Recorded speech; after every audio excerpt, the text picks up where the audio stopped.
stay for your meal, getting all the piece of pie for your wife. Everybody wanna know how it feels. Everybody wanna see what it's like. Leaving you to be out. I don't mind. Me and this is so endless. The best of making money. Alright.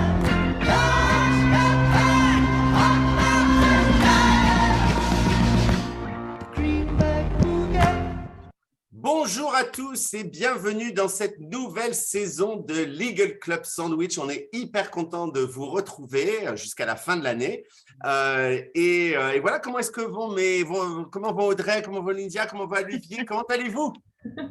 Très bien, bonjour à tous, je suis ravie de vous retrouver, mes acolytes, notre invité et vous tous ici présents en direct. Très bien. Ça va, Lydia, pas un petit mot? Ravi de vous retrouver, ravi de recevoir Olivier aujourd'hui qui va nous parler d'un sujet étonnant. Voilà, très contente d'être là. Oui, on a quand même eu, je ne sais pas si tu as vu Olivier, un commentaire de Besma, qui est la directrice juridique d'accord, qui a dit best title for a podcast ever. Donc là, on a mis la barre très haute pour le début. On a mis la barre très haute pour le début.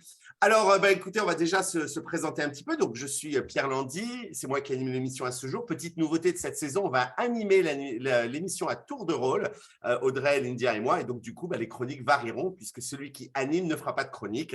Et donc, vous allez découvrir ça dans cette nouvelle saison. Donc, pour ma part, j'ouvre le bal.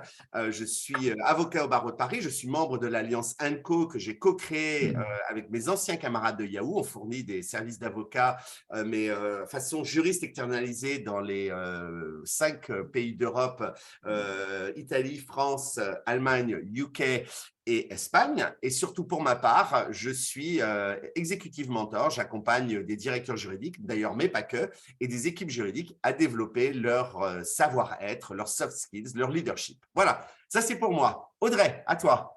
Oui, alors bonjour à tous, donc Audrey Deléry, je suis manager au sein du cabinet de chasse de tête Fed Legal qui est dédié au recrutement juridique et fiscaux. Et dans cette merveilleuse équipe au sein de laquelle je suis depuis 12 ans, j'anime une équipe de 5 personnes dédiées au recrutement donc, de juristes, fiscalistes, directeurs juridiques et fiscaux, contract managers, legal ops, compliance officer. J'arrête la liste, elle est un petit peu longue du coup, avec donc cette équipe que j'anime au quotidien, comme je vous le disais, aussi bien pour les acteurs de la tech que de l'industrie, de la PME, start-up, au groupe du CAC 40. Et j'ai des activités du coup annexes, notamment le Legal Club Sandwich, que je suis ravie de retrouver aujourd'hui. Et j'ai je co-anime avec Pierre Landy ici présent, le Fleet Network pour French Lawyers in Tech.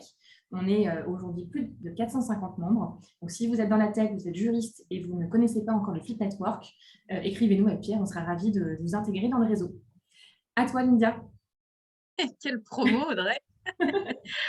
Alors, bonjour à tous. Moi, c'est Lydia Le Sauvage. Je suis coach et formatrice en communication. J'accompagne en fait mes clients et leurs équipes sur leur prise de parole, que ce soit en média training ou en coaching individuel. Je propose également des formations au théâtre pour travailler sur scène, qui est un endroit révélateur de personnalité. Et c'est bien là le sujet qui m'intéresse. Travailler avec la personnalité de chacun pour trouver et ciseler une communication qui vous ressemble. Je suis également certifiée en Process comme modèle, un outil formidable en fait pour comprendre les codes de la communication et que tout se joue au-delà des mots. Formidable. Bon, vous savez maintenant qui sont vos animateurs, vos chroniqueurs. Et donc, on va rentrer dans le vif du sujet tout de suite avec notre invité d'aujourd'hui, Olivier, qui manifestement donc anticipe la crise énergétique, puisque tu nous expliquais juste avant qu'on se lance qu'il fait moins 14 dans ton bureau, c'est ça? Voilà, on a décidé de ne pas consommer d'énergie du tout dans notre boîte. On est très vertueux, impact positif, bien évidemment. Non, pas du tout, j'ai super froid dans mon bureau. Mais je vais quand même l'enlever là parce que j'ai l'impression d'être un peu ridicule avec tout ça. En tout cas, merci beaucoup de m'avoir invité pour cette première émission de Legal Club Sandwich saison 5. Donc, pour ma part, je suis Olivier Salon, je suis directeur juridique dans la société Insect, qui est une société qui est dans ce qu'on appelle la French Tech, mais plus précisément l'agritech. Je vous en parlerai un petit peu plus tout à l'heure. Je ne vais pas déflorer tous les sujets. Donc, voilà, ça fait 3 ans et demi que je suis dans cette société-là. Je suis passé par de l'industrie, par de la construction, également du service. J'ai vu pas mal de choses et puis on va sûrement en parler tout à l'heure. Eh ben super. Alors, on aime bien, tu sais, demander, Olivier, à nos invités s'ils ont un message qu'ils veulent faire passer en début d'émission. Alors, ça serait quoi ton message? Alors, c'est pas déshabillez-vous, hein, mais là, je le fais tout de suite. Non, c'est tout simplement oser accepter des jobs qui sont un petit peu sur les sentiers pas battus, justement. Ceux qui paraissent un peu étranges, avec des objets d'entreprise qui sont nouveaux, créatifs, parfois qu'on a du mal à comprendre, mais c'est toujours très intéressant parce que ça fait appel à notre créativité. Et puis, on est beaucoup mieux accroché quand, en fait, effectivement, il y a quelque chose d'un petit peu en dehors des sentiers battus. Et c'est vraiment sympa. En tout cas, c'est mon expérience personnelle. Et durant l'activité, non, vas-y, Pierre. Non, vas-y. Quand on a préparé l'émission, tu nous avais parlé que c'était aussi important d'épouser l'activité du business, du coup, dans lequel on travaille. Et moi, ça m'avait interpellée parce qu'une semaine avant, un directeur juridique, dont je tairai le nom, m'a dit un peu l'inverse. Et justement, m'a dit que lui, il préférait avoir une certaine distance avec son activité pour mieux conseiller et être plus efficace. Et j'avais l'impression que tu n'étais pas tout à fait d'accord. Donc, tu peux nous en dire plus là-dessus? Après, c'est une affaire d'opinion, bien évidemment. Alors, et c'est basé sur ma propre expérience. De mon point de vue, l'efficacité, si on considère l'efficacité dans son travail comme étant le fait que quand on nous donne une tâche, on l'accomplisse et que l'effet attendu y soit, je dirais que c'est un peu ce qu'on attend quand on travaille. En fait, c'est même le basique quand on a un peu de professionnalisme, et c'est ce qui est demandé. Ce à quoi je suis attaché, c'est justement un peu cet optimum. Comment on peut donner un peu plus de soi, comment on peut être un petit peu meilleur que simplement efficace. Et ce que j'ai remarqué, c'est qu'effectivement, quand on adhère au secteur d'activité, à la stratégie de son employeur, on donne ce petit plus à chaque fois. C'est assez sympa. Je repensais à une image, en fait, même pas une image, à quelque chose qui me concerne d'ailleurs en la matière. C'est qu'il y a comme tout le monde, la mémoire est sélective et il y a des domaines dans lesquels on retient bien les choses, d'autres domaines dans lesquels on ne retient pas bien les choses. Pour ma part, si vous me parlez musique, je vais tout retenir. Si vous me parlez film, je ne retiens rien du tout, les acteurs, etc. Je suis très, très mauvais. Et je me dis que dans le domaine professionnel, c'est un peu la même chose. Si on adhère complètement à l'activité, à son employeur, on va absorber toutes les informations qui viennent de la direction marketing, qui viennent des ingénieurs et autres, on va tout intégrer. Finalement, on aura ce petit optimum parce qu'en égo contractuel ou quand on fait de la représentation d'intérêt ou autre, on a ce petit plus parce qu'on est beaucoup plus riche, en fait, et puis ça nous plaît, en fait, on a ce petit dynamisme. En tout cas, c'est ce que je pense. Et à une époque, je m'étais rêvé un petit peu mercenaire du droit, capable de travailler aussi dans toutes les branches. En fait, non, je ne suis pas un mercenaire du droit du tout. C'est pas moi, en tout cas. Merci, Olivier. Alors, Olivier, comme on est curieux dans cette émission et qu'on aime bien poser plein de questions, est-ce que tu peux nous présenter l'activité et le business model d'Insect? Oui, bien sûr. Alors, Insect, c'est une société qui a été créée en 2011 par 4 fondateurs. Je vais aller tout de suite à là où on en est, et puis après, je reviendrai sur l'activité en elle-même. Aujourd'hui, 4 fondateurs. Aujourd'hui, on est près de 300. On est sur 3 pays. On est en train de construire une énorme ferme verticale à Amiens. Ce sera la plus grande ferme verticale du monde, qui fait 36 mètres de haut. On a 30 nationalités qui sont représentées parmi les employés. Voilà, donc il y a eu du parcours quand même entre-temps. Et l'activité en elle-même, ça consiste à élever des insectes. En l'occurrence, on a 2 insectes qu'on élève, le buffalo et le ténébrio, qui sont 2 petits scarabées mignons. Voilà, si on aime les insectes, bien évidemment. C'est 2 petits rampants. Je ne sais pas si mignon est le mot que j'utiliserais, mais OK. Ben, on s'y attache. Toujours est-il que ce n'est pas des insectes qui volent déjà, qui sautent. C'est des petits rampants, c'est des petits scarabées. Et voilà, donc on élève en fait ces scarabées. En fait, il y a les œufs, il y a la larve, et ça va vous rappeler un peu les cours de sciences nat, mais il y a les œufs, il y a la larve, il y a la nymphose, et après, il y a le petit scarabée qui sort de la nymphose. Et en fait, nous, on transforme les larves en produits essentiellement pour l'alimentation animale, humaine, et on garde une partie des larves pour faire en sorte qu'elles deviennent adultes, pour qu'elles fassent également des œufs. On reprend les œufs et c'est reparti pour un tour. Donc, c'est complètement circulaire. Et l'idée, c'est de pouvoir essentiellement remplacer les farines de soja, les farines animales et les farines de poisson dans l'alimentation des animaux aujourd'hui, puisque aujourd'hui, en fait, on prend beaucoup de farine de soja pour alimenter les animaux, que ce soit nos petits animaux de compagnie ou les animaux d'élevage. Et donc, ça fait de la déforestation au Brésil. Les farines animales, c'est quand même donner des carcasses de poulet à manger à des animaux. C'est pas forcément super vertueux, même si effectivement ça permet de faire un peu d'économie circulaire, mais il y a quelque chose d'un petit peu dérangeant. Et pareil pour les farines de poisson, en fait, on élève des poissons, voire même on pêche des poissons pour faire de la farine de poisson. Alors, on sait aujourd'hui que les réserves halieutiques dans les mers sont en train de diminuer fortement à force de surpêche. Donc l'idée initiale, c'est de dire on va être un peu plus vertueux. Certes, c'est un concept industrialisé, mais voilà, on va essayer de remplacer tout ça pour donner une alimentation qui est plus durable et plus résiliente aussi quand il y a des tensions sur les réserves naturelles. Voilà. Et alors, cette activité, elle est réglementée, Olivier, ou on se peut se lancer comme ça? Ce n'est pas un marché réglementé, bien évidemment, puisqu'on est sur l'agroalimentaire, mais comme tout l'agroalimentaire, en tout cas en Europe, c'est très, très réglementé. Il faut savoir qu'il y a deux choses. Pour l'alimentation humaine, c'est comme les médicaments, il faut des autorisations de mise sur le marché.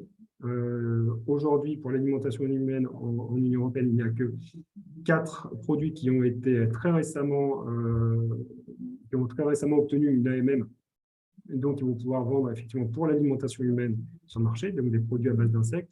Nous, nos dossiers sont encore en cours de traitement et ça va arriver, j'espère, très, très vite.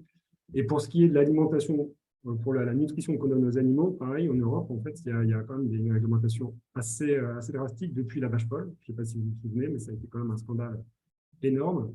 Donc, en fait, ils ouvrent petit à petit les marchés. Et le premier marché qu'ils ont ouvert, c'était en 2017, c'était pour l'aquaculture. Donc, nous, c'est très intéressant pour nous parce qu'on va donner des insectes à des poissons plutôt que de donner des poissons à des poissons. Donc, c'est beaucoup plus vertueux. Et donc, ça, c'était l'aquaculture. Et en 2021, ils ont ouvert pour ce qui était les porcs et les volailles. Donc, petit à petit, ils ouvrent à différentes catégories d'animaux. Et il faut savoir que pour les animaux de compagnie, c'est d'ores et déjà possible. Il faut savoir que dans les petites croquettes qu'on a ou dans ce qu'on donne à nos animaux de compagnie, il y a beaucoup de farine de soja ou de farine de poisson, farine d'animaux. Donc, voilà. Donc, en Union européenne, c'est très réglementé. Aux États-Unis aussi, c'est réglementé, mais ils sont un peu en retard par rapport à l'Union européenne. La FDA est très, très frileuse parce qu'ils ont déjà suffisamment de problèmes avec tout ce qui est allergie sur les crustacés, les produits de la mer. Pour eux, c'est un casse-tête. Donc, comme c'est un petit peu proche, ils ne veulent pas trop se mouiller. Je crois que je suis allergique aux scarabées, moi. Je crois que c'est très clair. Je ne vais pas me lancer. Non, mais ça me fait marrer que la FDA soit frileuse sur ce genre de choses. C'est assez rigolo. En tout cas, culturellement, aux États-Unis, ils sont un petit peu… c'est ça qui est marrant. En Asie, ils sont très avancés, mais ce n'est pas très structuré. Et puis, les réglementations sur tout ce qui est alimentation, ce n'est pas les mêmes que chez nous. En Europe, c'est assez fini rapidement. Aux États-Unis, étonnamment, ils sont plutôt en retard. Mais il faut faire attention, ils peuvent aller très, très vite. Une fois qu'ils décident quelque chose, ils peuvent aller très vite. Et tu me disais que tu avais un responsable d'affaires réglementaires, hein, c'est ça, du coup Oui, tout à fait. Ça fait un peu moins d'1 an qu'il est arrivé, mais ça faisait longtemps qu'on l'attendait. Et effectivement, on a un responsable d'affaires réglementaires. C'est extrêmement complexe. Hein. Comme il y a des autorisations mises sur le marché, il faut vraiment montrer patte blanche sur tout le process de production de l'aliment, faire des tests, prouver que les tests ont été faits dans les bonnes conditions, etc. Donc, c'est un vrai parcours du combattant. Et donc, il est là pour nous, pour tout ce qui est Union européenne, également pour les États-Unis. Donc, il est un vrai spécialiste de l'agroalimentaire chez nous. Okay. Et alors justement, dans ce secteur qui est quand même très nouveau, même s'il y a eu des évolutions récentes, comment est-ce que tu gères le risque, toi, en tant que juriste? Alors, effectivement, ça c'est un bon point parce que la filière est nouvelle. On est en train de créer une filière avec différents concurrents. On n'est pas tout seul, mais on est en train de créer la filière. Notre entreprise est relativement jeune et elle est un peu challenger sur le marché des farines protéinées. Hein, on n'est pas forcément attendu. Et puis par ailleurs, comme on est une jeune entreprise, on n'a pas non plus des moyens énormissimes. Donc rien que ça déjà, ça fait que la gestion des risques est assez particulière et on est confronté à l'obligation de prendre un petit peu de risque, quoi qu'il en soit. Et là, ça rejoint la question initiale, quels sont les risques? Où est-ce qu'ils viennent, d'où ça va venir? On n'a jamais fait ça, d'où ça va venir, où est-ce que ça va nous tomber dessus? Donc, ça rejoint la question de savoir comment on identifie les risques. Donc, on ne va pas faire un cours là-dessus sur la cartographie juridique et tout ça, mais En fait, nous, la grosse difficulté qu'on a, c'est de trouver un benchmark. Donc, qu'est-ce qu'on fait? On se réunit dans une association professionnelle des éleveurs d'insectes en Union européenne, qui s'appelle DIPIF. Donc, on discute d'un certain nombre de sujets, mais bien évidemment, on ne se dit pas tout parce que ça reste des concurrents. Donc, on fait un peu d'intelligence économique et on regarde un peu ce qui se passe à droite, à gauche pour les personnes qui ont à peu près la même activité que nous, ou des activités proches, et on essaye de comprendre d'où ça va venir. Après, on s'inspire aussi des échecs des autres. C'est pour ça qu'on regarde un peu ce que font les uns les autres. Il y a un an, il y a une entreprise qui avait été créée en 2008, avant la nôtre, qui s'appelle AgriProtein, qui avait été créée en Afrique du Sud, sur un concept pareil. Eux, c'était des mouches, plutôt, des mouches soldats. Et ils donnaient à manger, le concept était de donner à manger les restes alimentaires. C'était très, très vertueux en soi. Ils ont commencé à grandir. Ils ont eu des subsides de Bill and Melinda Gates Foundation, donc ils étaient très regardés. Et l'année dernière, badaboum, ils ont mis la clé sous la porte. Donc tout le monde s'est posé la question de pourquoi. Et on a essayé d'étudier les raisons. Après, on a vu que c'était peut-être lié au business model, le fait de donner des déchets alimentaires finalement aux insectes. En fait, ça, c'est interdit pour le marché de l'Union européenne. Donc déjà, ça les privait d'un gros marché. Le marché américain n'est pas du tout mature. Et après, il restait Afrique, Asie. Ce n'étaient pas les marchés les plus porteurs. Donc, ils ont fait certains paris. Donc, on essaye d'analyser tout ça. Alors, c'est toujours une mauvaise nouvelle qu'un concurrent mette la clé sous la porte. Parce que quand on est en train de créer la filière, il faut quand même qu'on soit nombreux pour pouvoir la créer. Et on essaie de trouver d'où va venir le risque. Et après, on doit faire attention à chaque fois. Ok. Et alors, tu as connu des secteurs quand même très différents par le passé. Notamment la construction. Est-ce que tu peux nous dire comment est-ce que tu gères le risque aujourd'hui chez Insect par rapport à tes anciens secteurs que tu as connus qui sont très différents? Si on compare les différents secteurs, le secteur de la construction, un secteur qui est habitué au risque. C'est un risque friendly presque. Vraiment, ça fait partie des projets de construction, de l'activité en elle-même. Et les marges sont très faibles et donc il faut vraiment se battre et prendre des risques pour la préserver ou l'augmenter parce que parfois ça s'écroule complètement et donc il faut se rattraper ailleurs. C'est une profession où on aime bien le risque. Dans la mentalité, c'est vraiment très ancré. Dans une autre expérience que j'ai pu avoir, qui est complètement le contraire, c'est la gestion d'infrastructures gazières, donc de grosses infrastructures industrielles. Donc, c'est un marché réglementé avec une autorité de tutelle qui est la Commission de régulation de l'énergie. C'est complètement… Alors, le risque, il ne faut même pas en parler. Parce que comme on est gestionnaire d'infrastructures qui va servir un certain nombre qui va faire du service public, il est hors de question que l'entreprise mette la clé sous la porte ou commence à faire un peu n'importe quoi ou perturbe le marché du gaz. Et pour ça, je me rappelle très bien, notre entreprise, c'était Terrega, elle portait des projets super ambitieux en développement d'énergie verte pour faire de la diversification. Et je me rappelle, j'arrivais avec mon dossier auprès de la Commission de régulation de l'énergie en disant que c'était génial, qu'on avait tout regardé au niveau juridique, c'était nickel, c'était carré. Et ils m'écoutaient très bien. Et puis, ils me disaient qu'ils allaient regarder ça, mais au final, en fait, l'idée, c'était d'éviter que l'entreprise en elle-même prenne des risques. Donc, la Commission de régulation de l'énergie faisait son job.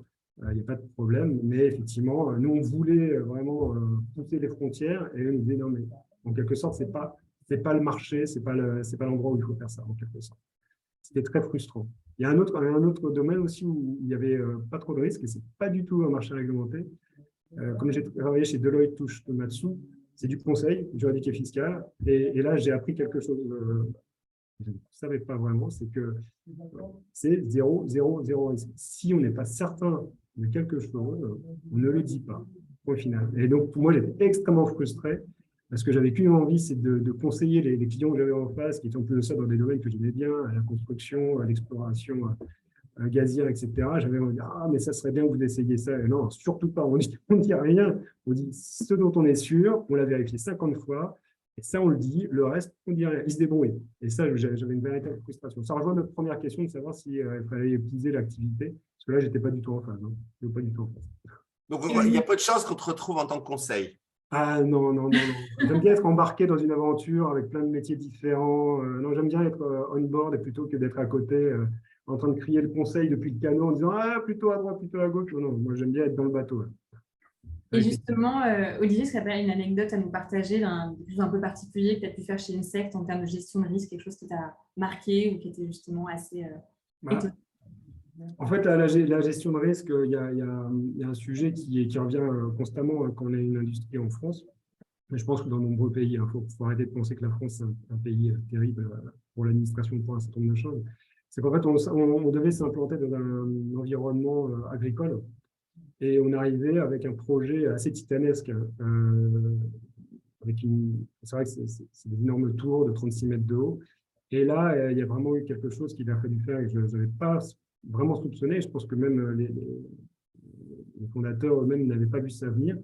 C'est la résistance du monde agricole, en tout cas de certains riverains qui effectivement voyaient dans l'arrivée d'un nouveau mode de production d'aliments sous forme industrielle, en fait, une manière d'empiéter déjà sur les réserves agricoles et même sur leur terrain. Et ça, il a fallu effectivement gérer un risque lié à cette implantation dans un écosystème où on pensait peut-être pas être accueilli à bras ouverts, mais on n'avait pas du tout soupçonné ça. Et donc, la gestion du risque a été délicate parce que là, on est sur de l'humain. On est aussi sur des considérations économiques. On est sur des considérations pour nous qui sont industrielles, etc. etc. Et donc, la gestion du risque a été assez simple. Hein, c'est on se met tous autour de la table. On se met tous autour de la table. Et ça n'a pas été évident, bien évidemment, mais c'est une gestion du risque où il faut accepter qu'effectivement, des personnes qui disent non, et on est obligé de les écouter, parce que si on ne le fait pas, c'est sûr que ça ne marche pas du tout, du tout. Et voilà, donc c'est une gestion du risque qui est très, très simple, c'est-à-dire là, on n'avait pas soupçonné une telle intensité, et la manière de le traiter, c'est d'y aller franco, en fait. D'y aller franco, de ne pas essayer de louvoyer, pas essayer de tourner le risque, pas essayer de trouver des astuces de juristes pour faire ceci, cela. Non, c'est d'arriver, et donc j'ai été particulièrement impliqué dans les discussions avec les riverains. Et ce n'était pas forcément évident, mais on y arrivait. Hein. On y arrivait. Du dialogue avant toute Le chose. dialogue, exactement. C'est très simple. Alors, une autre question pour toi, Olivier. Quand on pense start-up, on pense tech, évidemment, et tu ne viens pas de la tech. Donc, qu'est-ce qui a intéressé les fondateurs, en fait, dans ton profil? Alors, effectivement,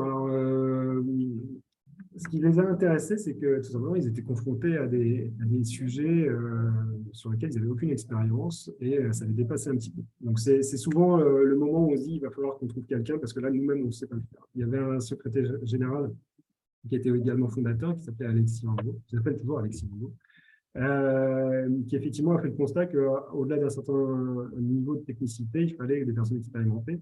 Et là, les problématiques qui étaient pour lui, c'était véritablement comment je fais pour construire une usine de 36 mètres de haut, énormissime. Donc, c'est de l'industrie, c'est de la construction. Eh ben, je ne vais pas aller chercher quelqu'un qui a fait du digital.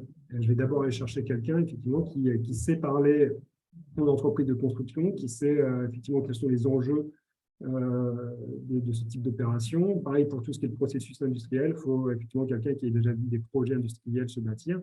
Être à l'aise avec l'écosystème, savoir effectivement mener des négociations, parce qu'en fait, il fallait passer énormément de contrats, des contrats extrêmement complexes, donc il fallait quelqu'un qui soit tout de suite opérationnel et qui comprenne très très vite les enjeux pour bâtir tout ça. Alors, ça, c'était l'objectif numéro 1, mais ce que je veux dire là tout de suite, c'est que comme beaucoup de startups ou d'entreprises de la tech, digitale ou autre, on fait beaucoup de corporate au bout du compte. Et je ne m'y attendais pas autant, mais il y a en gros plus de 50%, en fait, c'était du corporate que je connaissais aussi. Hein, mais finalement, on m'avait dit, tu verras, tu feras beaucoup de contrats de construction industrielle, etc. etc. Bon, sympa. Mais en fait, non, c'était plus de 50%, c'était du corporate. Alors, peut-être une dernière question avant qu'on prenne les questions des auditeurs, si vous en avez pour Olivier, que ce soit sur la gestion de risque ou même sur le business d'Insect. Mais à ton avis, c'est quoi les enjeux juridiques pour Insect demain? À quoi tu vas être confronté? Alors j'ai une double casquette. Hein. J'ai une casquette juridique, j'ai une casquette conformité.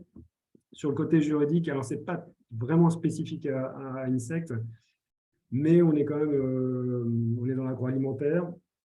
Donc, on va vendre des produits, on a beaucoup de fournisseurs et on est confronté à tout ce dont on entend aujourd'hui. Il y a énormément d'incertitudes sur les circuits logistiques, sur les prix. On achète beaucoup d'énergie, on achète beaucoup également de blé, de céréales en tout cas.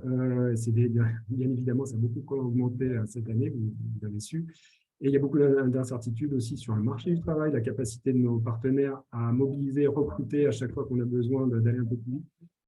Et en fait, finalement, je me suis rendu compte que dans l'année qui va venir, dans l'année et sûrement après encore, il va falloir revoir tout le cadre contractuel parce qu'on ne l'avait pas bâti pour faire face à toutes ces incertitudes. Et certes, INSEC n'est pas la seule entreprise à être confrontée à ça, mais clairement, il va falloir réinventer notre cadre contractuel aussi bien sur le côté client que le côté fournisseur, le côté partenaire, financier, parce que l'environnement est complètement changé. Et le deuxième enjeu auquel je pense, c'est un enjeu plus de conformité. C'est comme toutes les boîtes qui grandissent très, très vite. Au début, les valeurs sont faciles à garder, à faire vivre dans une entreprise parce que c'est petit. On grandit, on va dans d'autres pays, on est confronté à d'autres enjeux, on est confronté à d'autres partenaires qui n'ont pas les mêmes agendas que nous. Et il faut garder quand même, bien évidemment, la conformité au sens réglementaire, etc. Mais il y a aussi la conformité éthique dans la manière dont les valeurs qui ont été portées, qui nous ont tous séduits, à tous ceux qui ont rejoint l'aventure. Donc l'idée, c'est de garder tout ça, de garder ce fil-là. Et aussi bien sur la durabilité, alors dans les valeurs, sur la durabilité du concept, et également sur le côté bien-être. Et il y a un point auquel on pense bien évidemment, c'est bien-être animal. Alors ça peut faire rire, mais effectivement, nos petites bébêtes, on pense déjà au bien-être animal. C'est depuis le tout début, en fait, l'ensemble des concepts qui ont été mis en œuvre, en fait, ont déjà intégré la notion de bien-être animal. Alors, on n'est pas trop chahuté aujourd'hui sur ce sujet-là, contrairement à d'autres éleveurs, mais on y pense déjà, et forcément, dans le développement, il va falloir qu'on pense à ce bien-être de la petite bébête. Et cette usine, elle sera prête quand? Parce qu'on a partagé un article de Challenge qui montre qu'elle est en construction, elle semble bien avancée. Elle pense être opérationnelle quand exactement? Eh ben, alors, c'est un démarrage qui va se faire, comme beaucoup d'usines, ça se fait progressivement. C'est-à-dire que le pleine production, ça sera pour l'année prochaine. Là, on va commencer en fin d'année à introduire les premières larves dans le process. Et petit à petit, en fait, comme je vous l'ai expliqué, comme c'est circulaire, en fait, on va introduire petit à petit les larves et en faisant des cycles les uns après les autres, on va arriver à pleine capacité plusieurs mois après. D'accord, mais l'usine elle-même, elle est finie d'être construite. Alors, toute l'enveloppe une grande partie de l'enveloppe est finie d'être construite. Il y a encore des parties qui restent à construire. Les machines sont à l'intérieur. Aujourd'hui, elles sont en train d'être testées. Donc, c'est des opérations extrêmement complexes, hein, mais chacune sont en train d'être testées dans des étapes de pré-commissioning, commissioning. Je ne vais pas trop vous embêter avec le vocabulaire qui va avec.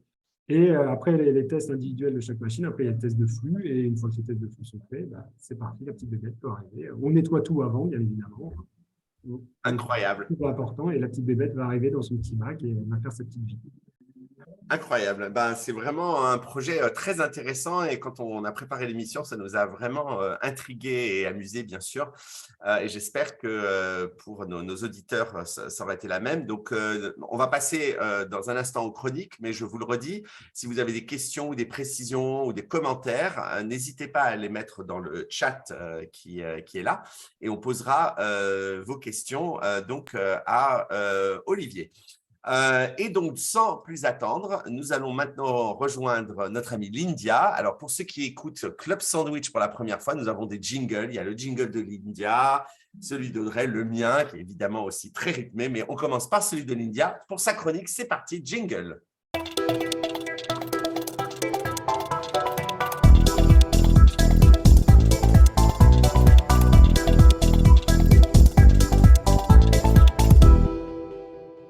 Alors, aujourd'hui, on va parler de la posture.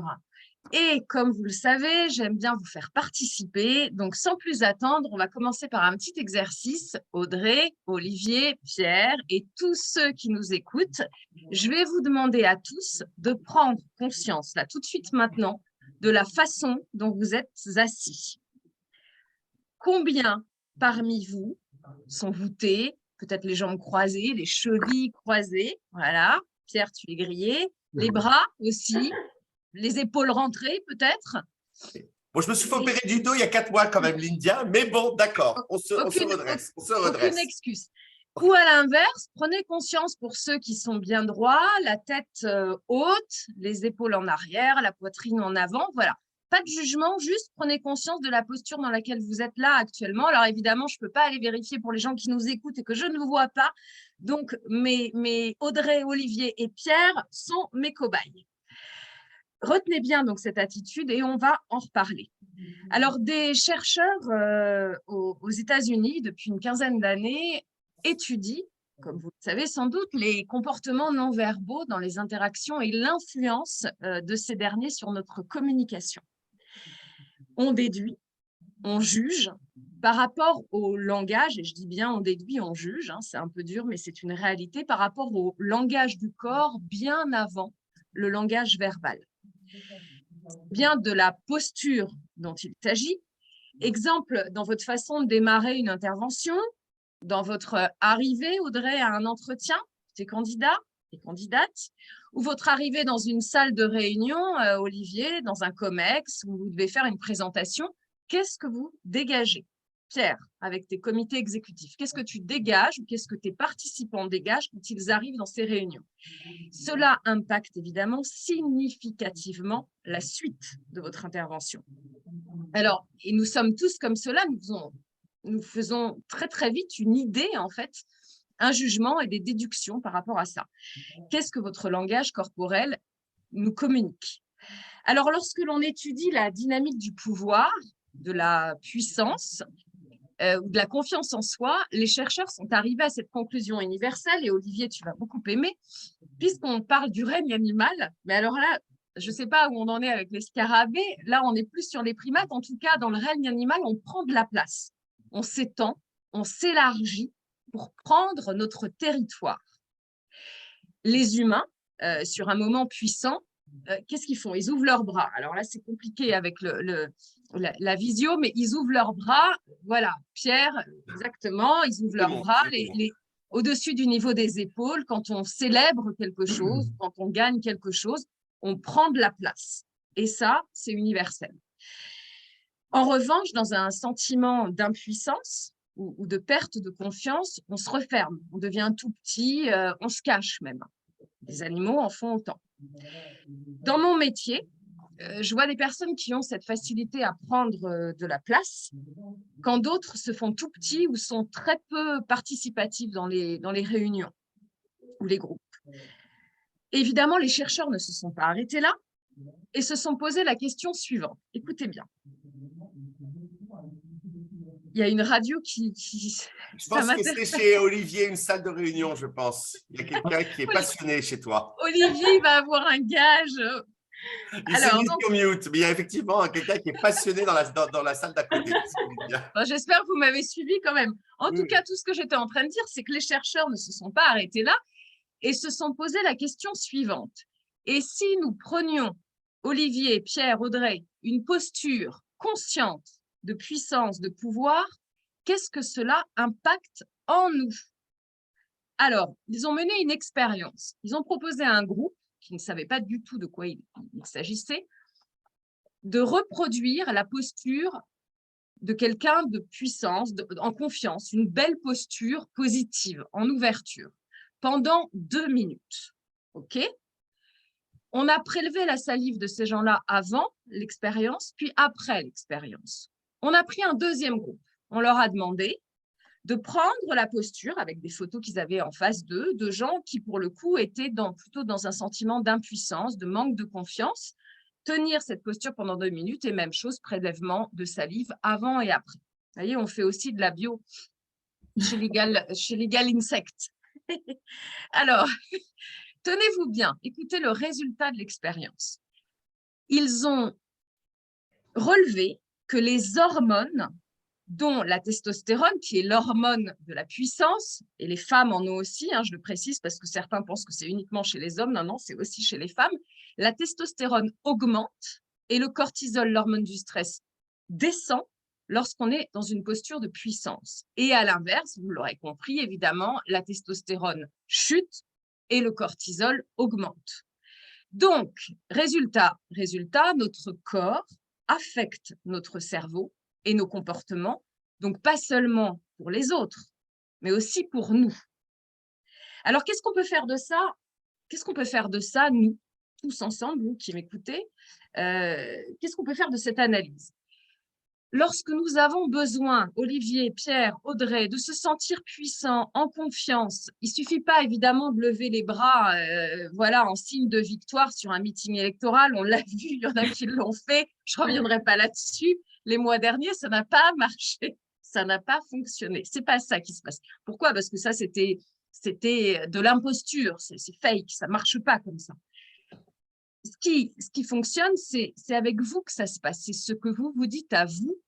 Et plutôt que d'être prostré sur une chaise en attendant votre passage sur scène ou lors d'une intervention, entraînez-vous à faire semblant d'être puissant, en confiance et en toute sérénité. Entraînez-vous, entraînez-vous, jusqu'à ce qu'à un moment donné, ça devienne une réalité. Et ça va le devenir. Ça marche, ça fonctionne. Donc, je compte sur vous. Vous le testez dans les réunions à venir, dans les meetings à venir, et on en reparle dans 15 jours. Écoute, c'est parti. J'anime un séminaire demain avec une équipe juridique. J'ai 1 heure de trajet. Je vais m'auto-conditionner pour ça. C'est promis, l'India. Et je meuble parce qu'en même temps, je suis en train d'appeler sur le jingle d'Audrey. Donc, je parle et je meuble comme si j'étais à la télé et je balance le jingle d'Audrey pour sa chronique.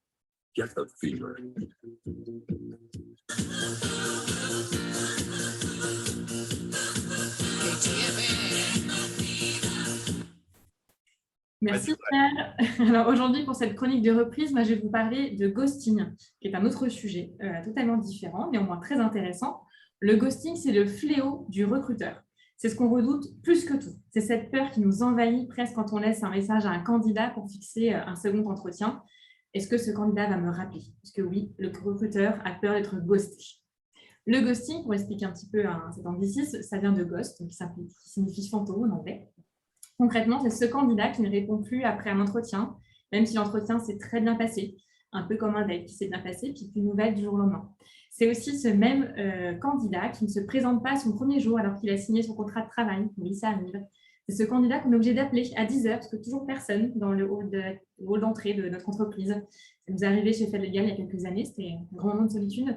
C'est arrivé il y a quelques semaines chez un client qui attendait en fait un candidat qui devait commencer et il a appelé le candidat. Il dit « Ah oui, désolé, j'ai un souci, je vous rappelle ». Et le candidat n'a jamais rappelé. Tout ça est vrai, true story, comme on dit. Donc, on pouvait observer ce phénomène de façon sporadique par le passé, et depuis quelques mois, ce phénomène fait trembler toute la planète recrutement. D'ailleurs, j'en tremble à rien d'en parler. Le mot n'est vraiment pas faible du coup. Donc, pourquoi le ghosting s'évite-t-il en ce moment précisément? Parce que si vous n'avez pas encore remarqué, nous sommes dans un marché de candidats, c'est-à-dire très favorable aux candidats. Les candidats sont sursollicités à des annonces qui sont publiées tous les jours pour des remplacements de postes, des créations de postes.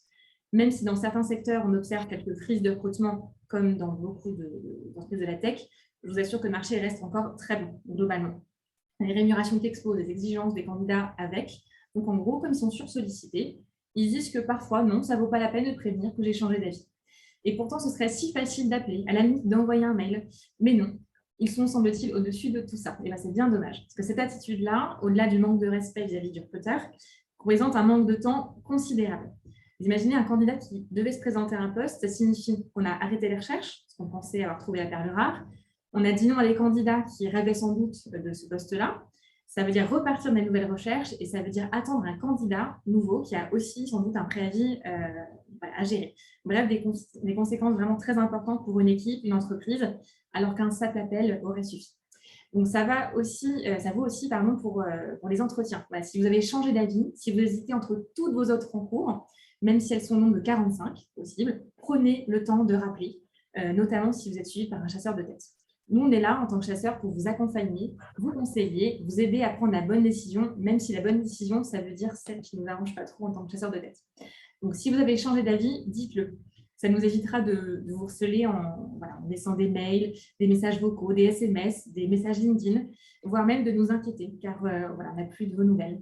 Personnellement, moi, j'ai encore vraiment du mal avec ce phénomène de ghosting. Je vous assure, même si j'en parle aujourd'hui de manière très ouverte et presque détendue, quand je laisse un message et que je n'ai pas de nouvelles, je m'inquiète toujours pour le candidat. Je me dis qu'il y a sans doute quelque chose d'horrible qui est arrivé dans sa vie.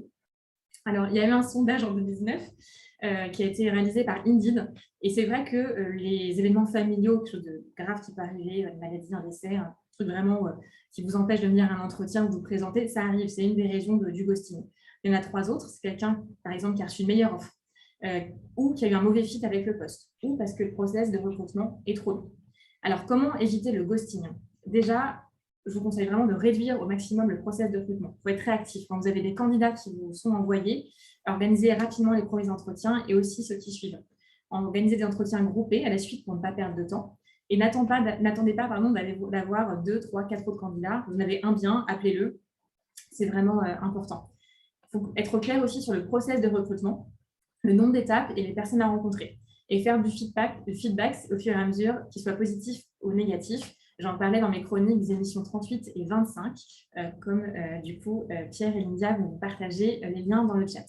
Et aussi être transparent sur le poste, les enjeux, le contexte et répondre aux questions du candidat avec honnêteté. Alors, je vous vois déjà vous souhaiter derrière vos écrans. Oui, mais les entreprises, alors, elles peuvent aussi nous ghoster. Ah oui, c'est vrai. D'ailleurs, moi, je me fais parfois ghoster par des clients, ce qui est extrêmement désagréable. J'en ai fait les frais récemment. J'ai une entreprise qui avait un petit peu oublié qu'elle avait décidé d'arrêter le recrutement, qu'ils avaient réorganisé l'équipe et puis du coup, qu'ils arrêtaient le recrutement. Je l'ai appris la semaine dernière, j'étais ravie. Donc, l'idée, c'est d'avoir bien conscience qu'il y a des gens derrière une décision, qu'il y a des candidats quand c'est l'entreprise qui décide ça. Donc, le minimum de respect, c'est de prévenir les gens, tout simplement. Ça permettra de garder une bonne image de la société. Car une société qui ne rappelle pas, ça laisse des traces. Dans quelques années, si la personne en question est le profil parfait, la personne ne pourra peut-être pas vous rencontrer et d'ailleurs, entre-temps, aura dit tout ce qu'il pensait de vous et de ce manque de retour à toutes ces connaissances. Donc, en conclusion, le ghosting, on évite s'il vous plaît. Si vous avez changé d'avis sur un poste, prenez 5 minutes pour prévenir et un mail prend encore moins de temps. Et je vous assure que tous les recruteurs vous en seront infiniment reconnaissants. Merci beaucoup. Merci Audrey. Je rajouterais, soyez un contrôle fric sur cette histoire de ce que vient de dire Audrey, c'est-à-dire que très souvent, on se dit c'est au RH, à Talent Acquisition, de tenir au courant le candidat. Vérifiez, posez la question. Au moins, tous ceux que vous avez rencontrés ou qui ont demandé, est-ce que vous avez bien répondu, etc. Parce qu'effectivement, moi, j'ai déjà, avant d'être un contrôle fric sur ce sujet, cru qu'évidemment, on répondait à tous les candidats qui avaient postulé ou qu'on leur avait dit qu'ils n'avaient pas le poste pour me rendre compte que parfois, ça n'avait pas été fait. Et donc, voilà, n'hésitez pas à aller double-checker, voilà, sauf si vous êtes certain que votre Talent Acquisition team est au taquet, mais sinon, vérifiez parce qu'effectivement, c'est votre réputation, ça ne sera pas celle de Talent Acquisition qui va en pâtir. Je crois que Lindy avait une autre question pour Olivier et je viens de voir aussi que Audrey en a une aussi, donc on commence par Lindia. Lindia, tu vas enlever ton mute, bien sûr. Pardon, comme vous l'avez vu, j'ai une petite angine, donc du coup, je me mouche en silence. Alors, Olivier, j'ai une question, ça m'intrigue. Alors, c'est une question naïve, mais souvent, derrière les questions naïves, on a des belles réponses. Et je ne sais pas si c'est d'ordre juridique, mais quoique. L'histoire de la verticalité de cette ferme avec 36 mètres de haut m'intrigue. Oui. Est-ce que c'est lié au fait que ce soit des insectes rampants? Est-ce que c'est lié à une économie d'énergie sur le terrain Non, c'est une très bonne question. En fait, les fondateurs ont voulu coupler plusieurs concepts dans le business model et notamment, ils ont voulu faire en sorte que, certes, on fasse de l'élevage, mais également qu'on ait un moindre impact, et notamment une moindre emprise sur le sol. Et ils se sont interrogés très, très rapidement quel était le meilleur moyen de le faire. Tout simplement, c'est de faire de la verticalité. Et donc, ils ont engagé beaucoup de ressources, notamment en R&D et autres, pour se dire comment on fait une ferme verticale d'élevage d'insectes. Et voilà, la verticalité, c'est essentiellement éviter d'avoir de l'emprise au sol et faire en sorte qu'effectivement, on préserve en fait, les espaces agricoles ou sauvages ailleurs. On évite d'artificialiser encore plus et encore plus les espaces en France et partout où on pourrait s'implanter. Après, bien évidemment, ça pose des problèmes techniques énormes, mais c'est d'autant plus intéressant. Tout simplement. Oui. Oui, parce que du coup, il y a des étages à l'intérieur, j'imagine. Exactement. Alors, il faut Ouais. s'imaginer, il y a un énorme entrepôt Amazon, hein, ça ressemble à peu près à ça, avec effectivement le rayonnage, avec énormément de bacs et toutes ces machines qui vont chercher les bacs où il y a les insectes et les transporter pour les nourrir, leur donner un petit peu à boire, les bichonner, leur raconter une histoire et les remettre après à leur place dans le rayonnage. Très bien. Merci. Merci, Olivier. Et Audrey, toi aussi, tu avais une dernière question?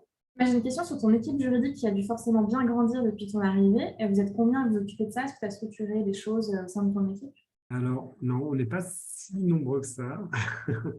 J'aime bien la sobriété en la matière et j'aime bien ne pas être trop nombreux parce qu'en fait, c'est pas une question de complexité de gérer une équipe nombreuse, mais c'est plus du tout la même ambiance, c'est plus du tout la même implication. Là, aujourd'hui, la première personne que j'ai recrutée, c'était une assistante juridique. Pour moi, c'est absolument essentiel quand on commence. Après, la deuxième personne que j'ai recrutée, c'était une spécialiste pour les contrats et également pour une partie conformité. Et la troisième personne que j'ai recrutée est spécialisée dans tout ce qui est corporate. Donc, moi, j'ai gardé le corporate le plus longtemps possible, mais effectivement, au bout d'un moment, effectivement, il faut vraiment que j'ai un appui expert. Donc, voilà. Donc, j'ai une experte contrat, j'ai une experte corporate et j'ai une assistante juridique qui fait tout le lien en fait, juridique chez nous. Donc, on n'est pas très nombreux. Et j'en suis très, très content et j'espère qu'on arrivera à tenir justement avec une petite équipe et ne pas se développer trop vite, trop grand et finalement perdre le lien. Et c'est aussi, je suis très fier en fait, de l'expertise qu'on a réussi à avoir chacun et là-dessus, voilà. J'espère préserver ça et éviter qu'effectivement ça se moyennise parce que finalement l'équipe est trop grande, on ne sait plus trop et les expertises se diluent un petit peu dans la masse. Je suis pas fan. Voilà. En tout cas, c'est quand même fait x4 depuis ton arrivée, ce qui est quand même très bien. Ah oui, si on calcule comme ça, c'est déjà x4 en 3 ans, oui. C'est déjà très bien, effectivement. Oui. Mais c'est beaucoup moins que certaines autres boîtes de la tech, hein, attention. C'est vrai. Merci beaucoup, Olivier. Eh ben, merci Olivier d'avoir été notre Surtout premier quand Pierre invité. Landy y est. Pierre Landy, il aime mettre beaucoup de juristes autour de lui. Ah bah, Et oui, mais Pierre Landy met beaucoup de juristes autour de lui. Mais Au plus grand bonheur d'Audrey, bien entendu. Au plus grand bonheur des chasseurs de tête. Et Oui. oh, tu sais, moi, j'aime manager. Travailler, c'est compliqué. Non, je plaisante. Je plaisante, les amis. Manager est un travail. C'est quand même mon cœur de métier. Donc, merci beaucoup, Olivier, pour ton intervention. Avec On va plaisir. être lancé pour cette saison 5. On est ravis de t'avoir eu. Et Audrey, qui allons-nous recevoir le 11 octobre, le 11 octobre prochain? Voilà, ou accueillir plus précisément, du coup. Accueillir ou recevoir, voilà. Le mardi 10 octobre, donc à midi, on va recevoir exceptionnellement 2 invités, du coup 2 personnes qui sont très très près des Jeux Olympiques, puisque c'est Marie Jourdain, qui est directrice juridique de On Location, et de Romain Voilemot, qui est directeur juridique du Comité olympique. Donc on va parler Jeux Olympiques, droit, et ça va être aussi passionnant. Donc rendez-vous le mardi 11 octobre. Voilà, mardi 11 octobre, on va parler Jeux Olympiques. Eh bien, formidable. Je me prépare pour vous envoyer le générique de fin. Merci encore, Olivier. On se retrouve dans 15 jours. Bonne continuation à tous et à très bientôt. Au revoir, les amis. Merci à tous. bye bye. Merci, See Olivier. the money won't stay for you.